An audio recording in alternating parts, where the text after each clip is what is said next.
araw po sa inyong lahat. Narito na po ang pinaka-latest nating update sa magiging lagay ng panahon ngayong araw ng Huwebes, September 25, 2022. So kasalukuyan nga po ang bagyong minomonitor natin sa loob ng ating Philippine Area of Responsibility ay bahagya pa nga po itong lumakas, na kung saan sa kasalukuyan nga po ay naging ganap na nga itong severe tropical storm, na kung saan tinataglay na nito ang lakas na hangin na umaabot sa 95 km per hour. Samantalang may pagbuso na nga po itong umaabot naman sa 115 km per hour. Kung saan kumikilos nga ito pakanluran, hilagang kanluran sa bilis na 20 km per hour. Samantala dahil dyan ay mas bumilis yung pagkilos nito, inaasa natin na mas lalapit ito sa mga susunod na oras or mas lumapit yung duration ng kanyang paglandfall sa ating bansa. Lalo na dito sa area ng Sorsogon, Albay, na kung saan ay inaasa natin unang paglalandfallan nitong bagyong Opong na tinawag natin sa local name. Dahil dyan, pinag-aalerto natin ang ating mga kababayan sa mga posibleng malalakas na hangin at magdulot ito ng mga malalakas na pagbaha at pag-ulan na dulot nito. Dahil dyan ay inaasahan pa rin natin ang sa mga susunod na araw ang bahagya pa nito paglapit sa ating kalupaan, na kung saan kasalukuyan ngayon ay araw ng Huwebes ay inaasahan natin na mas malapit na nga rin ito sa may silangang bahagi ng Visayas at extreme ng Caraga region. So northern ng Caraga region. So dito yan sa area ng Dinagat Islands at saka dito sa may Surigao del Norte, na kung saan mas malapit na itong bagyong si Opong, na mas malapit na rin sa may silang bahagi ng Samar, Eastern Samar at Northern Samar, na kung saan nga po nakatas na nga rin po dyan ang signal number 1 at saka signal number 2, na kung saan nga po posible pang tumaas pa sa paglapit nitong bagyong Opong sa mga susunod na oras. Posible nang itaas sa signal number 3 ang Samar at posibleng dito na sa signal dito sa area ng Bicol region. Signal number 1 nga po dito sa may Catanduanes, Camarines Sur, Albay, Sorsogon, Masbate. Samantalang dito sa may Samar, signal number 1 naman dito sa may Biliran, Leyte, Samar, Eastern Samar. Samantalang signal number 2 na nga po dito sa may Northern Samar. Samantalang sa mga susunod na oras, posible pa nga po yan itaas. So maging alerto lang po tayo at mag-update po tayo sa ating community upang sa ganun maalaman po ninyo ang mga pagbabago sa lagay ng ating panahon. Samantala dahil dyan, asahan na rin po ang mga pag-ulan. Nadulot nga rin po nitong bagyong si Opong, lalo na pagsapit nga po nito or paglapit ng bagyong si Opong sa silangang bahagi ng ating bansa. Kaya naman, ngayong araw ay inaasa natin makakaranas na ng mga pag-ulan dito sa may Northern Samar, Eastern Samar, kabilang na dito sa may silangang bahagi ng Mindanao, dito sa area ng Dinagat Islands, Surigao del Norte. At posible pa nga rin makaranas ng Caraga region, Davao region ng mga localized thunderstorm, na kung saan possible pa rin makaranas ng biglaang katamtaman hanggang sa malalakas na pag-ulan. Dulot nga po nitong bagyong si Opong na palapit sa ating bansa. Dahil dyan, hindi lamang bagyong si Opong ang ating paghahandaan, kabilang na rin ang hanging habagat, na kung saan nga po paglapit nitong bagyong si Opong sa silangang bahagi ng ating bansa, asahan po ang paghila nito ng hanging habagat na siya naman makakapekto sa halos kabuuang Visayas at Palawan at dito sa may area ng Mimaropa, kabilang ang Mindanao din. Dahil dyan, pinaghahanda na po natin ang ating mga kababayan sa mga posibleng pagbaha at paggunang lupa, dahil sa inasa natin na makakaranas ng mga pag-ulan na umaabot nga ito sa 200 mm or higit pa. Kaya nakataas po ang heavy rainfall warning dito sa area ng Samar, Eastern Samar, na kung saan pagsapit ng Friday ng hapon ay nakataas na nga po dito ang Bukas din, tomorrow afternoon to Friday afternoon, nakataas na nga rin po ang heavy rainfall warning natin dito sa area ng Northern Samar, Eastern Samar, na kung saan naka red warning rainfall din po tayo sa area ng Sorsogon, Masbate, Northern Samar, Eastern Samar, na kung saan nga po inaasahan na nga po natin makakaranas ng 200 millimeter rain or higit pa, na kung saan nga po inaasahan natin ang widespread na incident of severe flooding in landslides expected na po natin yan. So sa mga nabanggit na lugar, asahan po yan sa paglapit po ng bagyong si Opong or sa posibleng paglandfall na nga po nito pagsapit ng hapon ng Friday. Samantalang orange rainfall warning naman sa area ng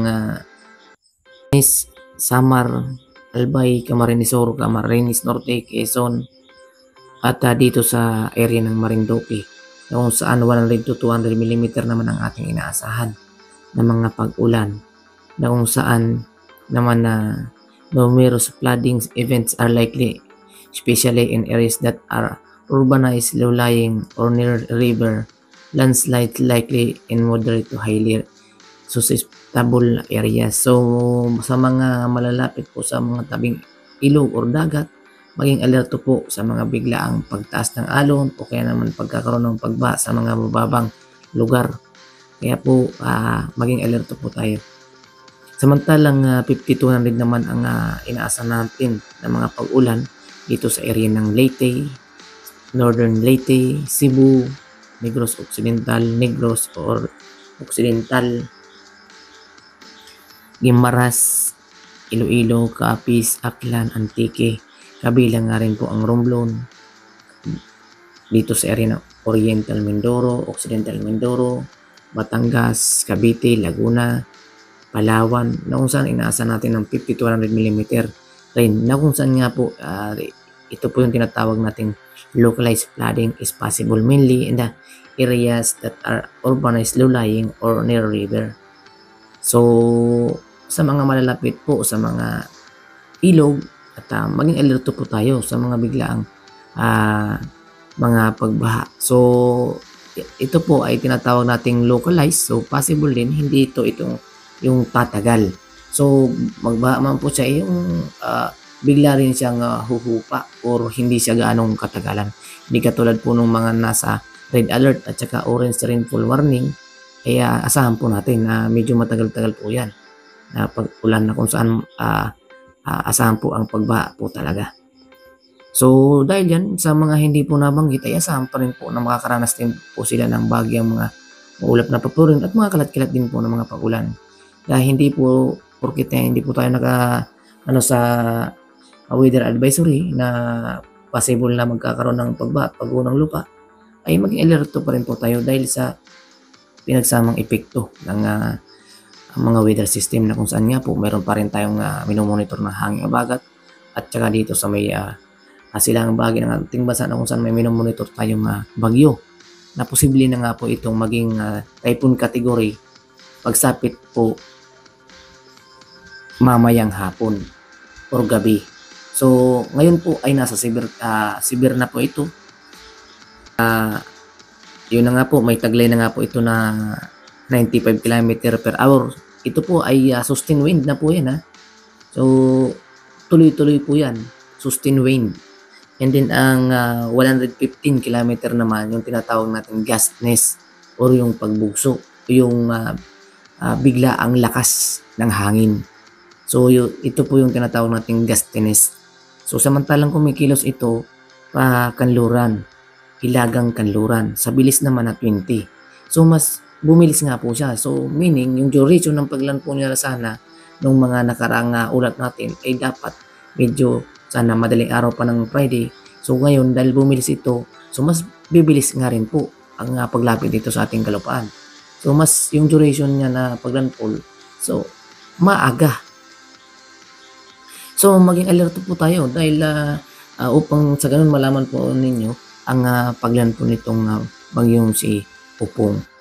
At samantala at Dahil diyan, para naman sa pinaka-latest track ay ng bagyong si Pupong, ay kung saan makikita nga po natin dito pagsapit ngayong umaga or ngayong nandito ito sa may makikita natin na severe pa nga rin po ito, ah, severe tropical storm.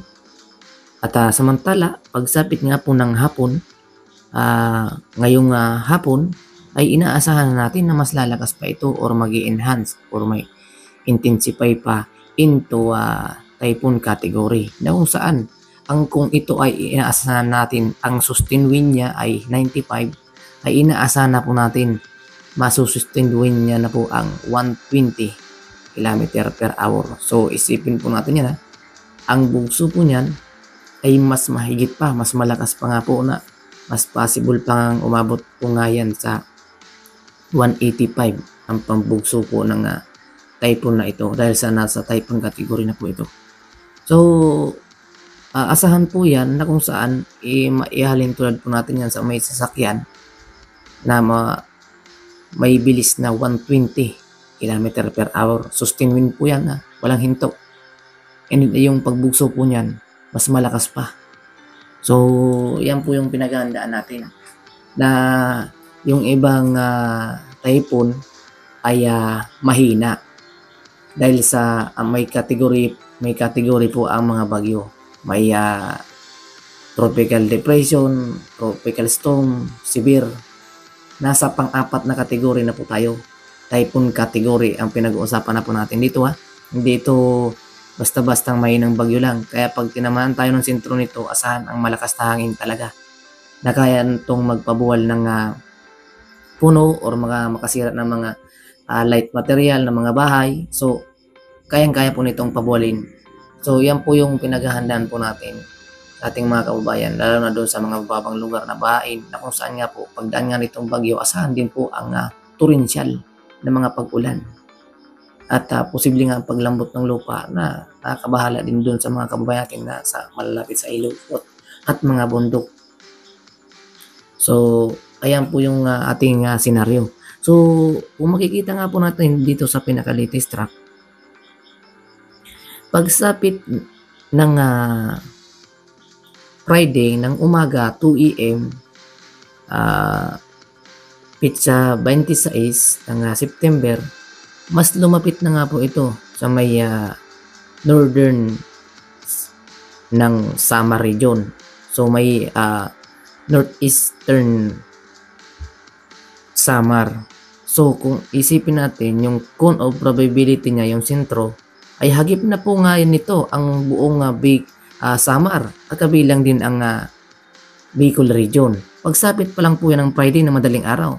So meaning, ngayong umaga, dapat na nating paghandaan ito, dahil kung tayo ay matutulog, hindi natin malalaman na tayo ay makakaramdam na ng mga hangin, na dito ay posible na tayong nakataas ang signal number 3 sa mga kalapit na area. Pagsapit dito, ngayong madaling araw ng Friday. So ito, sa may Samar, nakataas na rin po dyan ang signal number 4. Dahil yung pinakasentro, walang hangin po yan. Pero yung pinaka-near eye niya, yun po ang pinakamahangin dyan. So kung yung cone of probability ay malawak, sagip niya na po ang Samar. So nakataas po yan dito sa area ng signal number po na yan, ang Palapag, Mapanas. So kung malapit po kayo sa area na yan, sa may Katarman, signal number 4 po kayo ang itatas dyan. So Friday po yan ang madaling araw. So dito ngayong umaga pa lang, dapat na natin paghandaan yan. So ngayon pa lang, hindi na po natin na kailangan i-memorize yan. So kaya itong ulat na ito, i-memorize na natin na paglapit ng bagyong ito, nakasignal number 4 na ang areang ito. So dapat alam na natin ang dapat nating gawin. So yung mangyayari po paglapit dito ng Friday na madaling araw, so sa mga susunod na oras or madaling araw ng Friday or sa umaga, mga 8 8 ng umaga ng Friday, posible na nga itong maglandfall dito sa may Sorsogon. So, posible nga po yan o possible. So, mas lalong lalapit na nga po kasi ang bagyong ang sentro dito sa may Sorsogon, Albay, at ang paghahandaan din sa mga susunod na oras. Magsapit ng hapon na nga po, inaasahan nga po natin na ay nanalasa na ito dito sa may Camarines Sur at Camarines Norte. Dahil ang cone of probability niya, yung lawak ng hangin, ay sakop po buong Luzon, Visayas, at kabilang din ang Mindanao na kung saan makakaranas din sila ng hangin pag-enhance ng hangin nga bagat.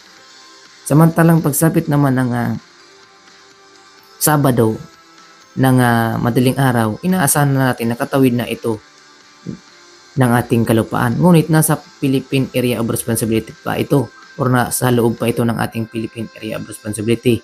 Samantala, bukod dito, bago ito makalabas dito sa Bicol Region, maglalandfall pa ito dito sa area ng kabilang dito sa may area ng San Francisco at sa dito sa may area ng Quezon Province. Samantalang tatahakin din niya ang area ng San Pablo City, Candelaria, Lipa City, Tanawan, or Laguna, or dito sa pariting yan. So malapit po ang sentro dyan, Batangas. So dyan po yung tatawid. So pati kabilang din ang Cavite sa posibleng matamaan or hagip ng sentro. So kung saan iyan mga yan, senaryong yan, pag iyan po ang posibleng daanan ng sentro ng bagyo, nakatas po dyan ang signal number 4 na may lakas na umabot sa sustained wind na 120 km per hour at may pagbuso po yan ng possible na 185 km per hour dahil sa typhoon category po ito. Dahil ang inaasahan natin mas sa mga kalapit pang lugar, sa inaasahan ng mga signal number 3 or sa mga katabing lugar. So kabilaan po yan yung sentro, yung body, yung side to side po yan ang signal number 3. Signal number 4, side to side po yan. So yung mga yan, nakaranas ng hangin, yan po yung nakakatakot pang hangin na mapaminsala pa po yan ang ating pinaghandaan. Signal number 4 at saka signal number 3 na kung saan yan pong hangin na yan ay mapaminsala po yan. So yung mga signal number 2, makakaranas po din yan ng hangin, ngunit hindi po siya gaano mas nakakabahala. Hindi katulad ng dito sa signal number 4 at saka signal number 3. Yan po yung mapaminsala na kung saan nga po inaasahan po nga dyan ang kung nasaan yung typhoon nasa 120 sustained wind, bababaan po natin ang signal number 3 sa 95 km per hour. So malakas pa po yan Ambing mo yan sa may bilis po rin na sasakyan na may 95 km per hour. Kung tumama po yan sa ating bahay at mga ari-arian. So yan po yung pinaka-latest na senaryo. So samantalang, kung makikita natin dito sa pinaka-latest track, pagsapit nga po ng Sabado ng hapon, ay inaasahan natin na possible na nandito na ito sa boundaries ng ating Philippine Area of Responsibility na kung saan palabas na nga ito ng ating bansa. Samantala, dahil dyan, ay maging alerto po dahil sa mga iniwan itong bakas ng bagyo, ay iniwanan niya ang pinsala bago ko siya tumawid. So, malaking dagok sa atin dito sa bansang Pilipinas. Para naman sa magiging lagay ng ating panahon, dahil sa mayroon pa rin tayong hangin habagat na hinihila nga po nitong si Bagyong Nando, na kung saan huling namataan si Bagyong Nando sa may bansang Hong Kong sa layong 1,045 kilometer west of extreme northern Luzon. Samantala ay inasa na nga po natin na nanalasa na nga po ito sa Hong Kong, ay na kung saan nasa typhoon category na lang po ito sa bagyang bumaba. So na may lakas pa nga rin po yun na maabot sa 175 km per hour, samantalang may pagbuso na 215. So mas bumaba na po siya. So dati ay yung super typhoon na lumaro po ito sa 230 at saka may pagbuso po ito na umabot sa 100 70 kilometer per hour. So, super typhoon po yun, yung nag-landfall dyan sa may Cagayan at saka din sa Babuyan. So dahil dyan at dahil dito para mas malinaw ay yung bagyong Sinando na nasa labas na ng ating Philippine Area of Responsibility na may category pa rin, inihila po niya ang hanging habagat na kung saan nakaka-apekto pa rin ang hanging habagat dito sa may kanlurang bahagi ng Luzon. Kabilang dito nga dito sa may Zambales, Bataan, Occidental, Mindoro na kung saan nga po posible pa rin nga po makaranas ng mga tuloy-tuloy na pag-ulan dulot nga po ng hanging habagat na makikita nga po natin sa may Palawan area na siyang makaka-apekto naman sa kanlurang bahagi ng ating bansa na siyang nararanasin natin ngayon. Lalo na sa mga kalapit nitong lugar ay nasan din makakaranas ng maulap na papurin at mga kalat-kalat na pag-ulan. Dulot nga po nitong hanging habagat na makikita nga po natin dyan sa pinaka-latest satellite image. Samantala at dahil dyan na para naman sa magiging lagay ng panahon dito sa may Bicol region na kung saan nakataas na nga po ang signal number 1. Sa mga susunod na oras, posible pa nga itong itaas sa signal number 2 or sa mga Bicol region at saka dito sa may Quezon province. So mahagi po yan. So itataas po rin yan ang signal dahil sa pagdaan nitong bagyong si Opong. So asahan po natin ngayong umaga at pagsapit, mas mataas po ang tsansa na malalakas na pag-ulan pagsapit ng hapon at gabi. Dahil po yan sa paglapit na nito. Or yung cloud cluster niya o nung sakop ng sentro ng bagyo, yung cloud cluster na dinidistribute, sakop na itong area. So maging alerto lang po tayo dahil ang mga inaasa natin ngayon ang maulap na paporin at mga kalat-kalat na pag-ulan kung tayo ay malapit pa sa bagyo. Ngunit pag malapit ka na sa bagyo or malapit na itong bagyo, asahan na po malalakas na po ang pag-ulan dyan. Takusan nga po doon sa mga nabanggit na lugar, posible na nga po maranasan na yung 200 to or higit pa na pag-ulan. Samantala, para naman sa magiging lagay ng panahon dito sa may Visayas, asahan po maulang panahon dito sa may Samar, Northern Samar, Eastern Samar. At kabilang dito sa may Leyte, Southern Leyte, Biliran. Kabilang na rin dito sa may Catanduanes, Albay at Sorsogon, Masbate. So inagip na po natin yan dahil po sa paglapit pa nitong bagyong si Opong.